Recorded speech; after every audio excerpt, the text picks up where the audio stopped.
everyone, this is Shri. He is Divyansh Pandey, and we both are together to take the khas interview of a khas personality on the behalf of College Ki Knowledge. And College Ki Knowledge, as you know, come up with a lot of interviews of the college students, but this time it is not a college student. It's one of the most prestigious alumnus of our college.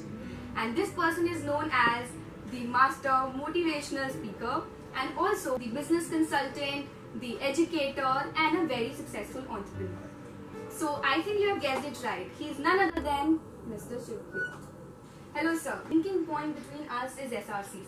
Oh, absolutely. Yeah. So the first question related to SRCC is that when you talk about SRCC, what do you think that this college has provided to you which no other college could have? Well, all I can say is I think the benchmarks of SRCC have actually encouraged people to strive to reach for higher heights, greater heights, and that is really what's important. And it is really not what you achieve, but what you become after achieving is more important. You see, we are all looking for achieving something. Now, once we got it, then people say, okay, so what? So what? But once you got it, the level of confidence that you feel inside, you're feeling inside, is the most important thing. It's not what you got, but after what you became, what you got, that is more important. What you become is more important. It takes you forward in life. You see, you keep hearing even parents saying to their kids, do what feels good, do what feels good, do what feels good. No. Many times it's the reverse ought to be true. Do what ought to be done, whether it feels good or not. Just tell me, does an athlete want to practice every day? No, he doesn't. But he does. So even if he doesn't feel like, he still does. Yeah. And the school, old school that we came from, we learned feeling good is an outcome of doing good. Yes. When you do good, you feel good. And how can you feel good when you don't do good? So, you know something? Feeling good is a natural outcome of doing good. And you only do good when you are good. You are good, you do good, you feel good. What a link between them. And that's really the key. Talking further about your college life, we see these days that different societies and sports have become an integral part of the student's life. So at your time, were also societies as popular and were you a part of many societies? Well, sports was an integral part of the time that we were there. And in fact, many people used to get admission only because of sports, not because of academics. I don't know if it's true even now or not. Probably it is. I understand that. There's a quota for them. So, you know something? Sports, a great coach once said, you play in, of course, to put your best, and you are playing to win. You are playing to win. But once you put in your best, at the end, who wins is not crucial. But you know something? Every sports has certain rules of the game. And what a good sportsman's spirit teaches you is how to play by the rules of the game. It teaches you character, it builds persistence, it builds hard work, it builds stretching beyond your comfort zone. You see, that is very important. You have to stretch beyond your comfort zone. If you want to be a good sports person, you have to stretch beyond your comfort zone. And it teaches you a lot. So really, the game you won or lost is a one-time thing. It's going to be finished. And after you graduate, it's over. And you don't even remember who won the game or lost. But you know something? The characteristics you have to develop during playing the game, they will last forever. They will hang in forever. And they are the ones that take you up in life or pull you down in life. And that is your attitude. Attitude is the key. I'm writing my new book, which says, a person with a positive attitude cannot be stopped. A person with a negative attitude cannot be helped. Look at this. A person with a positive attitude cannot be stopped. A person with a negative attitude cannot be helped. Think about it. How come under the same set of circumstances, some people break records while others break themselves? How come?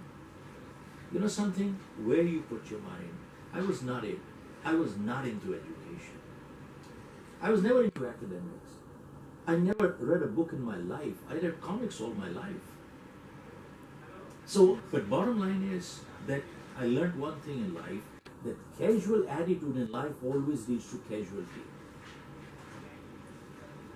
Think about it. A casual attitude in life always leads to casualty. Isn't that true? And that's the truth. The next question, that I want to achieve something, and I'm not able to achieve that particular thing. And at the same time, you are very much shattered about it, that you are not able to achieve that particular goal, and you blame luck, a lot of other things for that. Did it ever happen with you when you desired for something and you couldn't achieve it? Many times. Okay. You see, let me share with you. We had coal mines in India. They were nationalized. We had 1,000 people working. Government took over. We came on the street. Street means street. I tried my hands on 3 businesses and failed in all 3. Some families had money, we did not. My father had died when I just about finished college. We were left with the liabilities and the assets were gone, and I was married only 4 weeks then. And I remember a year later my daughter was born, and I sold some of the last piece of my mother's jewelry to get a release from the hospital. Didn't have $10 to buy me that night. November 13th, 1975, I left India. Since I'm not that educated, I started life washing cars door to door with a bucket in my hand. We were sleeping on the floor. We had no furniture. For 2 years, it went on like this. Then gradually, I started selling vacuum cleaners door to door, and then got into selling life insurance. And God was kind. I moved on from there, and eventually I got into 3 businesses. I bought out a company out of California in 1984, started the New Jersey operation with no clients, and I sold my company with close to 500 clients for a decent sum. Now, why do I share my life with you? For one simple reason. You see, I could easily blame luck and say, why me? Why did God have to do this to me? Yeah? Important thing is, as somebody said well, life is full of compromise, life is full of choices, and life is full of compromises. Seems like a contradiction, but really not. If I ill-treat you, I've chosen to be ill-treated, haven't I? If I treat you with discourtesy, I've chosen to be treated with discourtesy, haven't I? If I light up a cigarette, I've chosen to invite cancer, haven't I? If I eat too much, I've chosen to become obese and sick, haven't I? Yeah. See, life is full of choices. Now, important thing is, we are all free to the point of choice, but after we make our choices, choice controls the chooser. We have no more choice. I repeat, this is very important. We are all free to the point of choice, but after we make our choices, choice controls the chooser. We have no more choice. Now, how is life full of compromises? Is everything in this world within our control? Answer is no. Some things are beyond. I didn't choose my parents, neither did you. I didn't decide where I was going to be born, neither did you. I didn't decide what my color was. I didn't decide my height was. Some people are born deformed. What wrong did they do? Who knows? These things are beyond us. Now, as somebody said, in life we cannot choose the cards that are dealt to us. What we can choose is how we play the game. Sometimes nature gives us a lemon. The choice is ours. Do we cry or do we make lemonade? You know something? The biggest damage this country's, India's media has done for this country is, whether it is electronic or print media, you look at any paper, every channel, all you find is, the moment you switch on, what do you find? Horoscope. Yeah. That is the biggest disgrace and damage they have done to this country. And all people are looking for is finding the lucky color, lucky number, and they are looking for these Jyotishi and Pandits to figure out the fortune. And sadly, if you read life history of Swami Dayanand, Swami Vivekananda, Guru Nanak, they never believed in all these things. Look at this, in Sikh families there is no mangnik. They don't check patris. Every wedding is done on a Sunday. And Sunday is not suitable, they do it on a Saturday. Saturday is suitable, they do it on a Friday. It makes no difference. You know something? This is what it is. And people who do not want to accept responsibility and they mess up and do wrong and they don't want to learn from their mistakes, you know what they say? My time is not good. My stars not favoring me. बोले साहब मेरे तो सितारे ठीक नहीं चल रहे. My time is not favoring me. बिल्ली रास्ता काट गई, बोले नुकसान हो गया, खत्म हो गया. This is how they are behaving. They will never accept responsibility. They will never learn from their mistakes. They will keep repeating their mistakes again and again and again in life. And they blame luck for it. This is their biggest disgrace. And sadly, educated people, MBA, PhDs are doing all this nonsense. And I use the word this is nonsense. Because people who have to do anything in life, they do it in spite of problems, not in absence of. Go check out that girl, Sudha Chandra, with one leg, the way she dances is unbelievable. Look at Michael Phelps. 2 years before the Olympics, he had a fracture on his right hand. But you know something? He did it and he created a world history. He created history. People who have, and by the way, these are not only exceptions. Steve Jobs. If you hear his speech at Stanford, what did he say? I came to this world unwanted. The day I was born, I was put up for adoption. Nobody wanted me. Bill Gates, give me more. I'll give you every name. Behind every success story, there's a story of failure. But you know something? They did it. They learned how to turn a setback into comeback, setback into comeback, setback into comeback, setback into comeback. Setback into comeback. They could have complained about luck. Anything. But look at all these people. They did it. And many times people ask me, if there was only one quality that would bring success, what would that be? First of all, there's no one, there's more than one. But if ever there was one, I would rate persistence as the one quality that brings success. Persistence is what? The bounce back ability. Every time you fall, you come back. Every time you fall, you come back. Every time you fall, you come back. You see, success is not measured by how high you go up in life, but how many times you bounce back and you fall down. That is success. That's the key. With the success, there comes criticism. Of course. So how should students take that criticism as if that is a setback for them? Look, a good person, you notice one thing, the gold medalist who wins at the Olympics, he has a coach. If he did not have a good coach, he'll never win at the Olympics. But do you know something? That the greatest coaches in the world are the greatest critics in the world. See, whenever the athlete did not perform well, does the coach massage his ego? No. A coach does give constructive criticism. He does. Because if the coach did not criticize him in a constructive manner, could he improve? Never. He'll continue his mistake and he'll never become a champion. So a good coach permanently criticizes the athlete in a constructive manner. What is constructive criticism? Constructive criticism, the objective is to correct, not to punish. 2. So long as criticism is painful to the giver, they have a right to give constructive criticism. But the moment criticism becomes a pleasure to the giver, they have no more right to criticize. See, that is the key. And that is where a good person who is being criticized should be grateful to a good coach. What does it show? The coach cares. That's why they're criticizing. If they didn't care, why would they criticize? Constructive criticism is the word. Yeah, there's something called destructive criticism also. Now, you see, unjustified criticism sometimes comes from 2 reasons. Either out of ignorance or out of jealousy. See, he criticizes me, he doesn't have the facts right. I bring the facts right to him. Criticism automatically goes away. But there's another unjustified criticism that comes out of jealousy. He wants to be where I am. He cannot be or is not there. For whatever reason.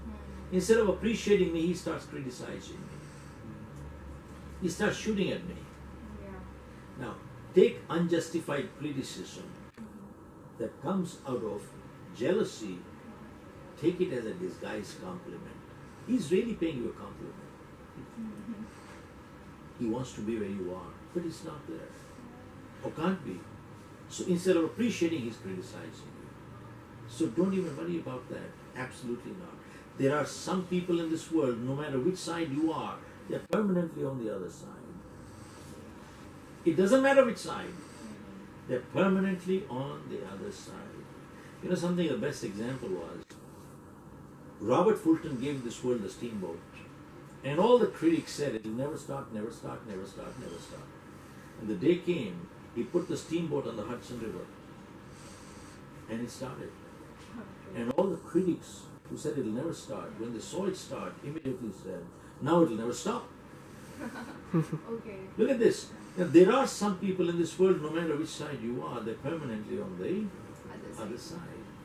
And don't worry about such people. You do good, you'll be criticized. You do bad, you'll be criticized. Just make sure you do good, and to hell with criticism, that's all. But make sure you do good. Don't be arrogant. See, arrogance is the first step of falling in life. First step, you fall in life. And sadly, that's what happens when some people achieve a little success. They become very arrogant. And that is the first step to fall in life. Students, when they prepare for something, they actually face a problem, and should they have the preparation to be goal-oriented or should be process-oriented, the preparation? So, what do you think is the better orientation for preparation, and what is there a difference anyway? Well, all your preparation ought to be goal-oriented. Whatever it takes to achieve that objective, the goal is what you are preparing for in life. Yeah?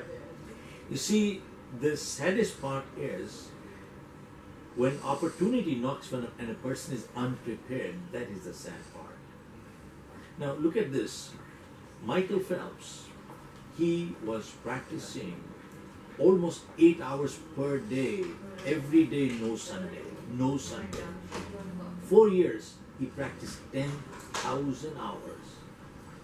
Did it guarantee that he will become the champion, win 8 gold medals, create world record in history? Amazing. Nobody knew. But he prepared. Now you see, had he not prepared, even if opportunity was there, he wouldn't be able to do anything anyway. So the key is preparation in life. There's a nice little quotation on luck. When opportunity meets preparation, it is called luck.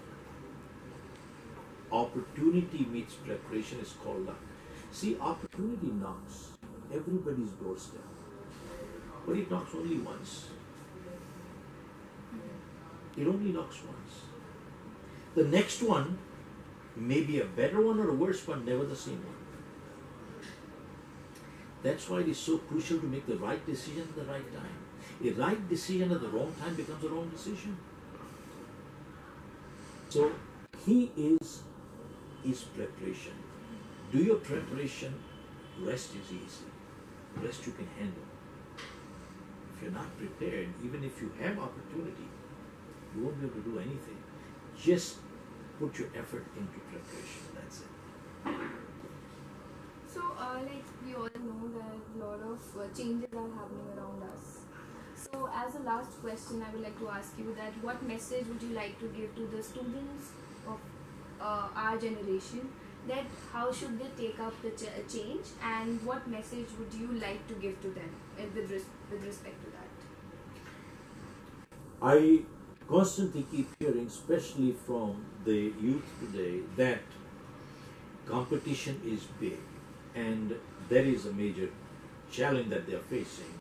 And my answer is to them is that never in the history of mankind has it been so easy to succeed in life the way it is today. Regardless of your profession, we have no competition. How come? I ask people, tell me, how many people do you know right now walking off the street who are willing to do a little bit more than what they get paid for? Answer is hardly any.